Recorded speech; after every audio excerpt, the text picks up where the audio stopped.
What's going on, guys? Welcome back to BlackTideTV and my continued coverage of E3 2017. In today's video, I'll be breaking down the Microsoft Xbox press conference, and while I've kept my gameplay as closely related to the topic at hand during these E3 videos as possible, that simply wasn't an option for today's video. As I'm not an Xbox owner, I don't have any access to Xbox exclusives, current or past. Nor do I have currently any games in my library that are closely related to the big ticket items of the Xbox Microsoft press conference. So while I did play Assassin's Creed Syndicate, Unity, and every Assassin's Creed that has come before, I've traded in all of my Assassin's Creed games, especially Syndicate, Unity, played those, got those off my shelf as fast as I could, as they were not great. So I can't relate that to the new Assassin's Creed, nor do I have Shadow of Mordor anymore. While it was one of my favorite games, I don't currently own that game, and so I can't give you gameplay of that in today's video. Instead, you've got some good old Call of Duty Infinite Warfare. But getting started on today's press conference breakdown, we'll begin with the biggest news out of Microsoft themselves, the official reveal of the Xbox One X. Quite the mouthful. I can't imagine myself walking into GameStop and ordering an Xbox One X with a straight face, but it's okay because there's no greater power than the power of X. Or at least that's what Microsoft believes, so we'll stick with that. But the Xbox One X, formerly known as Xbox Scorpio, a much cooler name, was on everyone's radar for E3 this year. Unfortunately for Microsoft and Xbox, this took a ton of thunder out of their presentation, which they then tried to fill with the largest games lineup of any Microsoft E3 press conference to date. However, a majority of the 42 titles presented were indie, third-party, very obscure artsy titles, clearly meant to display the high dynamic range and 4K resolution of the new Xbox One X, rather than focusing on the games themselves. So this year at E3, instead of going for look at all the awesome Xbox exclusives that you'll want our system for, they went with you'll want our system anyways, so here's a bunch of games that will be coming to it. And this really didn't resonate well with the live audience, as the applause was fairly minimal for a majority of those games. The indie games that nobody really buys, they didn't get a lot of attention, and the AAA titles that were displayed were mostly cross-platform, so you could play them on PlayStation if you wanted. Before we get ahead of ourselves, let's discuss the upcoming most powerful console on the market, the Xbox One X.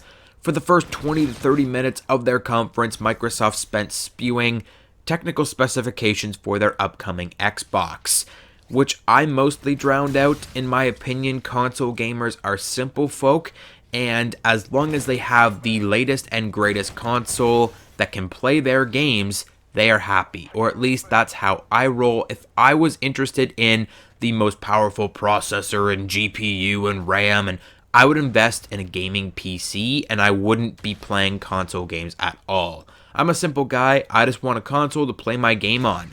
Of all the information thrown out during this conference, I can tell you for certain that the Xbox One X will be the most powerful console on the market, beating out the PlayStation 4 Pro in terms of native 4K and a bunch of other statistics such as that.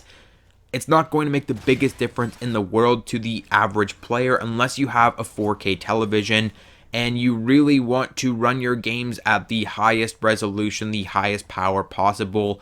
It's not going to really make the biggest difference in the world, guys. And for a $499 price tag, when the average Xbox goes for what, $350 now, I don't know if it's worth it. It's coming out in November. It's going to be the smallest Xbox ever, apparently. I think the original Xbox is still smaller, but smallest Xbox in terms of 360, Xbox One, Xbox One S. This is going to be the smallest one, and it kind of looks like a PlayStation 2, if I'm going to be honest with you guys, but that's all I can say about the Xbox One X. I don't know if the technical specifications and all the information about the system itself has made me really interested in purchasing one myself. I may purchase an Xbox One at some point down the line for the exclusive games that will be coming to the Xbox, which I think it's high time we begin to break down. So starting off with the Xbox One X display model Forza Motorsport 7. This was the game they brought out to say nothing looks better on Xbox One X than the Microsoft exclusive Forza Motorsport. And the way they did this presentation was really interesting.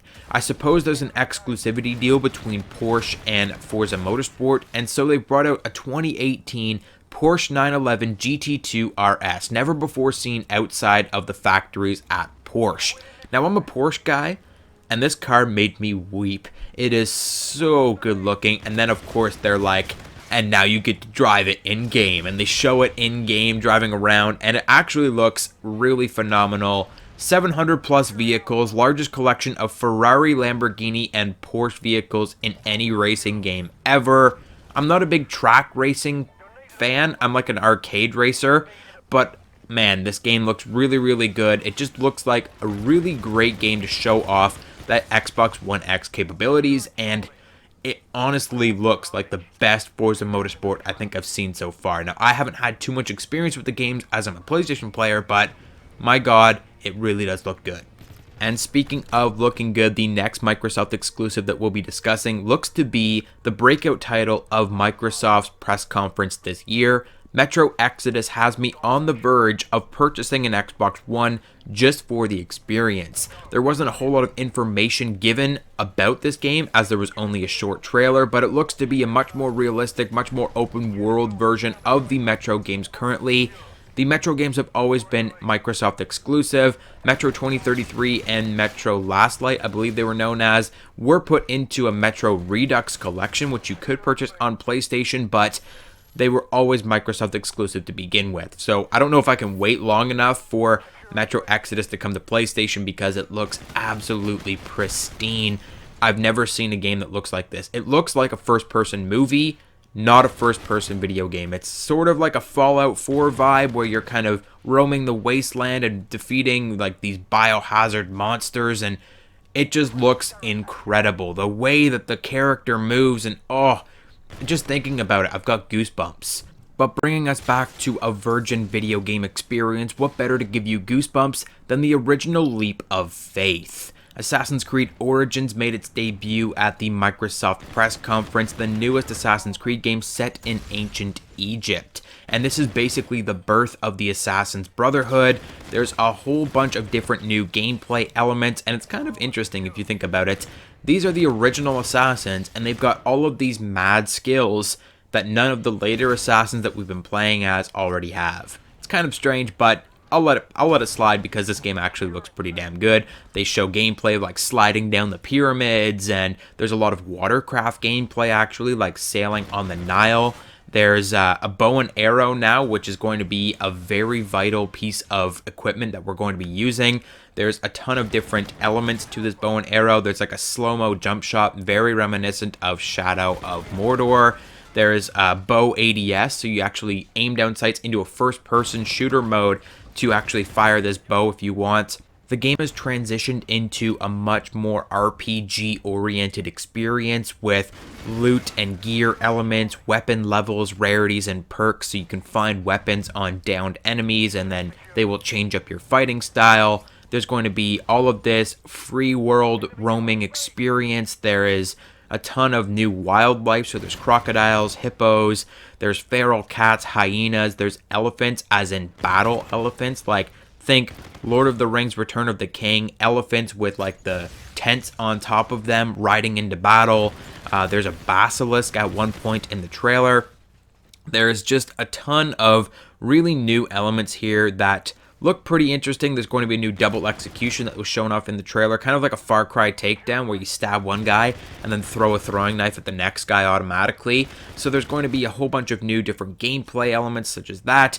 The battle cam has actually shifted, very similar to God of War, the new God of War for PlayStation 4. Instead of being a third-person fighter, it's now a second-person fighter, or that's what I call it anyways, where it's kind of like an over-the-shoulder third person, and that's what the battle actually looks like when they're fighting in this game. It looks like a second-person kind of style, which is pretty interesting if you ask me. This game is coming out October 2017, and it might be the rebirth of the Assassin's Creed series. Syndicate was pretty bad. Unity was really bad.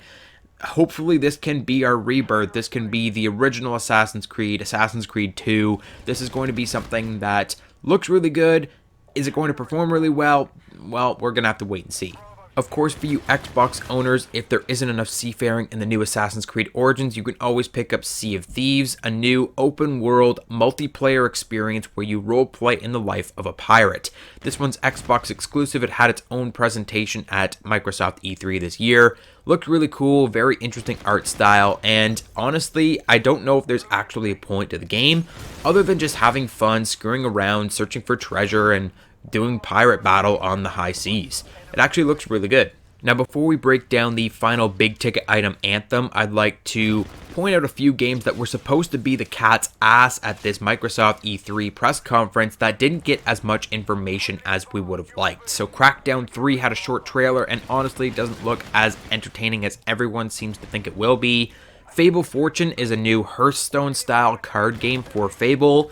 Life is Strange is getting a prequel called Before the Storm, and Middle-earth Shadow of Mordor did have a pretty good presentation. There was like a 10-15 minute clip, but it was just more gameplay. There wasn't a whole lot of new information. There was an Australian orc who was hilarious. I love the new Nemesis system where you have friendly orcs as well. I'm very interested in looking into getting more into that, but there wasn't a whole lot of extra information added on top of that. But getting into Anthem now. Anthem is a new post-apocalyptic, interplanetary, futuristic, open-world multiplayer game.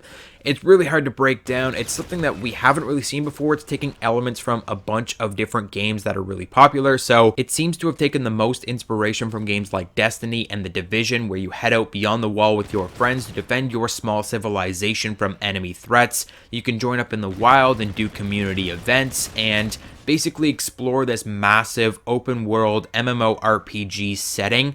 It's very post-apocalyptic. You're fighting alien creatures and you're fighting monsters and enemy factions. It also looks very Fallout 4, as there are exosuits known as javelins that you can actually equip, which are basically giant mechanized systems that will give you more weapons and superhuman abilities. You can fly. There's flight, and there's different weapons and super strength, and these javelins actually have different class systems. You can get like a Colossus and you can get a Ranger. The Colossus is like your tank and the Ranger is like your all around. I'm assuming there's going to be more.